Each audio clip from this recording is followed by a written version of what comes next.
pessoal, estamos aqui para mais uma aula de história para vocês aí no quarto ano, meus queridos. E a gente vai falar para vocês aqui sobre, continuando aqui o assunto de Brasil rural, tá bom? A gente vai falar também um pouco sobre a ocupação do território brasileiro, tá bom? De nossas terras. Veja bem,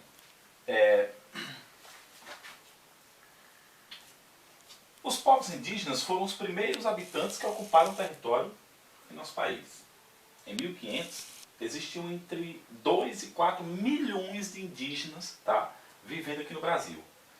Suas tradições valorizavam o uso não predatório, tá bom, da terra e o respeito pela natureza. Queridos, quando os portugueses chegaram aqui, em 1500, eles encontraram um território cheio de indígenas. Aqui existiam povos indígenas de várias etnias, pimenteiras, acroás, enfim, foram muitos os povos indígenas que viviam aqui nesse território, e eles viviam de forma bem natural. Eles tinham uma relação de intimidade com a natureza. Eles só tiravam da natureza aquilo que eles precisavam para a sua sobrevivência, sem causar danos, tá? Então, assim, era uma forma de vida não agressiva ao meio ambiente, tá? E os portugueses tiveram aquele primeiro contato com os indígenas. Automaticamente eles vistoriaram, os portugueses, uma quantidade muito grande de riquezas aqui no território, de início, o pau-brasil, tá bom? Por quê? Porque o pau-brasil é uma árvore muito valorizada aqui no Brasil, e não só no Brasil, ou melhor, existia em grande quantidade no Brasil, mas era muito valorizada no mundo, tá bom? Em outros países. Por quê? Porque nos lugares onde já era civilizado, já era colonizado, já existiam cidades, tá? A madeira do pau-brasil era usada para dela se extrair uma tinta, tá bom? Que era muito usada para tingir tecido, tá bom? E a madeira em si era nobre, ela era usada na construção de móveis e dava um acabamento perfeito. Então, assim, além da madeira ser uma madeira extremamente resistente, tá? Ela tinha esse detalhe de dar um acabamento perfeito nos móveis. E, além de tudo isso, o mais valorizado de tudo era a tinta que era gerada com ela. Veja bem, em 1500 existia entre 2 e 4 milhões de indígenas vivendo aqui, tá bom? Nessa época, porém, uma expedição portuguesa liderada pelo navegador Pedro Álvares Cabral desembarcou no território do Brasil, tá bom? E esse acontecimento deu início a mudanças na forma como as terras brasileiras foram ocupadas. Só existiam indígenas e aí entrou no cenário português, tá bom? Veja bem, a mão de obra indígena. De início, na primeira atividade econômica, falando aqui sobre a mão de obra dos indígenas, tá bom? A primeira atividade econômica dos portugueses ao se instalarem aqui no Brasil, como eu disse para vocês, foi a extração do pau-brasil. Usada para tingir tecidos, a madeira dessa árvore dava muitos lucros aos portugueses. Por isso, uma das primeiras riquezas, tá, extraída do território brasileiro, lembre-se disso, foi o pau-brasil, tá? E ainda hoje a madeira do pau-brasil é valorizadíssima. Eu já disse para vocês, inclusive, por exemplo, eu tenho um pé de pau-brasil original, desse mesmo pau-brasil que fala aqui. Mas assim, eu precisei comprar. Não existe mais nas nossas matas o pau-brasil. Ele foi tão extraído que nas matas, tá? Principalmente na Mata Atlântica, onde ele era comum, onde ele era típico, tá? Ele entrou em extinção. Para que houvesse novamente, digamos assim, a madeira na floresta, foi preciso reflorestar. Ou seja, em algum momento, o governo, logicamente, em alguns lugares no mundo, na verdade, no Brasil, alguns lugares no Brasil tinham reservas, e nessas reservas ainda existiam 1 ou 2 exemplares de pau-brasil. E eles coletaram a semente, tá? Fizeram mudas e reflorestaram a Mata Atlântica novamente de pau-brasil. Então hoje, se você for numa Mata Atlântica, pode até acontecer de você ver algumas árvores de pau-brasil até bem idosas, tá? Mas assim, não era comum. Até bem pouco tempo não tinha, na mata não existia. Para mim conseguir, eu tive que comprar, e comprar caro, perdão. Então assim, hoje eu tenho um pé de pau-brasil, já está até florescendo. Mas assim, porque eu comprei. Eu tinha muita curiosidade de conhecer um pau-brasil de verdade. E aí, comprei uma mudinha, tá, pequenininha. E essa muda eu plantei lá na minha propriedade, e hoje ela está lá enorme, grande. E daqui acho que ela está até liberando sementes na mata para produzir futuramente, de forma natural aí, outras árvores. Bom, mas isso é uma coisa que hoje é bem comum. Talvez eu falar isso para você, talvez não surta valor nenhum. Mas no passado, o pau-brasil já valeu tanto quase como ouro, tá bom? Só para você ter uma noção. Aí veja bem, na extração do pau-brasil, os indígenas realizavam o corte da madeira, tá bom? E se liga nisso. E o transporte da madeira até a embarcação. Aí você pensa assim, mas árvores centenárias, imagina o peso de uma árvore como essa. Juntavam uma quantidade muito grande de povos indígenas, eu diria de homens, tá? Porque quem geralmente trabalhava nessa parte de transporte eram os homens. Então juntavam uma quantidade muito grande de índios, com o tronco no ombro, tá? E iam levando por dentro da mata até chegar no navio. No caso, nas caravelas, na beira do mar. Aí o que acontece? Essa madeira, gente, ela foi extraída em grande quantidade. E aí os indígenas faziam todo esse trabalho, além de cortar, eles ainda transportavam. E para receber um pagamento irrisório. Veja bem, muitas vezes a ferramenta que ele cortava a árvore era dada a ele como um pagamento. E eles recebiam, e aquilo para ele era um presente tanto. Entendeu? Eles não tinham noção do valor em dinheiro, eles não sabiam nem que era dinheiro. Então assim, para eles, ganhar a ferramenta já era o máximo. Entendeu? Houve relatos na história de espelhos, a coisa que o índio achava mais incrível era o espelho. Para ele pegar no espelho e se ver o reflexo dele no espelho, ali para ele era uma coisa maravilhosa.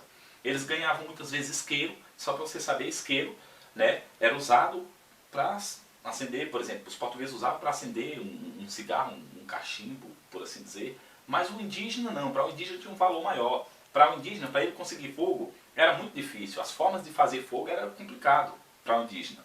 Todavia, o português chegou com um aparelho que rodava um botãozinho e ele acendia o fogo. Pronto, ali, para o índio aquilo ali foi tudo. Aquilo ali, o isqueiro pagava o serviço do índio, às vezes um dia todo de trabalho, por um isqueiro. Então assim, os índios eram praticamente escravizados, só que uma escravidão diferente, eles recebiam algo em troca. Só que com o tempo, tá? Os portugueses passaram a não pagar mais pelo trabalho do indígena. E aí o indígena começou a resistir, tá bom, a essa forma de trabalho. Trabalhar sem ganhar nada em troca? Não.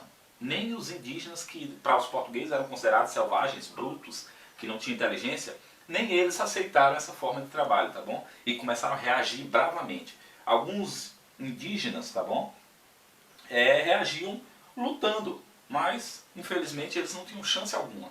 E aí, do meio para o fim, como eles conheciam muito bem o território, eles fugiam, tá, para o meio da mata e fundavam vilas em áreas distantes dali, tá, e iam viver sua vida lá isolado, distante, e perdia o contato com seu povo, com sua gente, tá bom?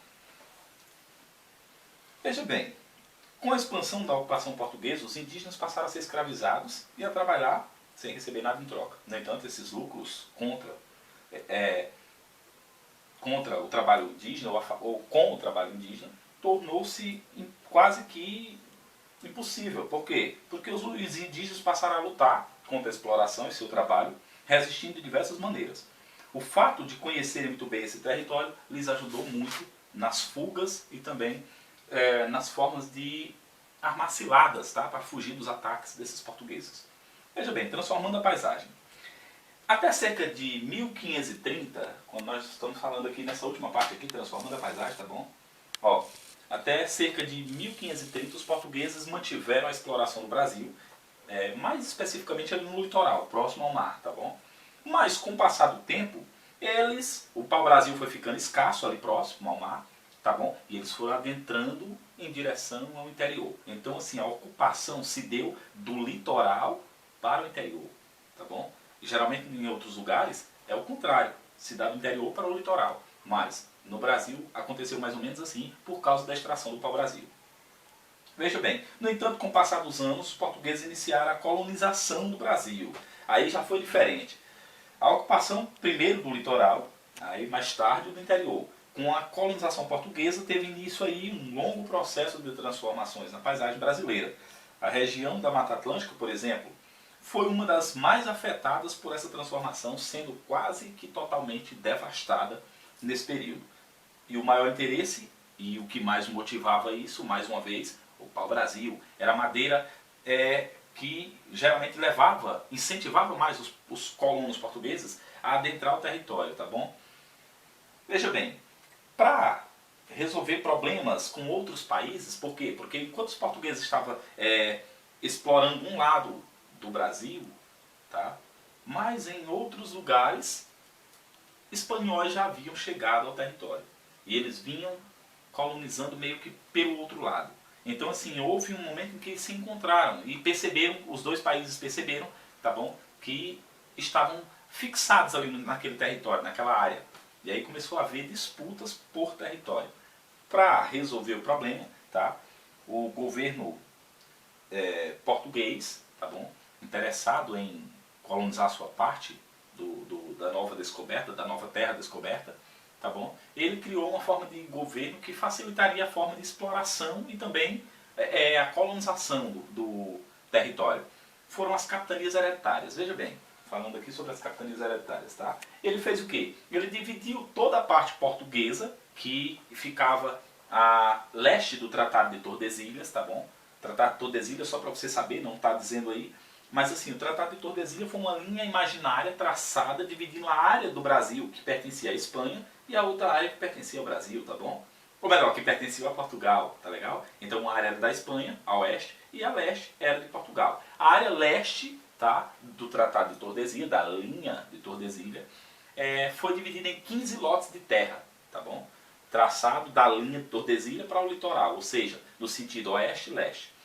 E aí foi dada a 15 nobres portugueses, nobres só para você saber, pessoas influentes de Portugal, tá? Grandes comerciantes, grandes empresários, pessoas poderosas até, que faziam parte até mesmo da corte, que tinham cargos de confiança na corte.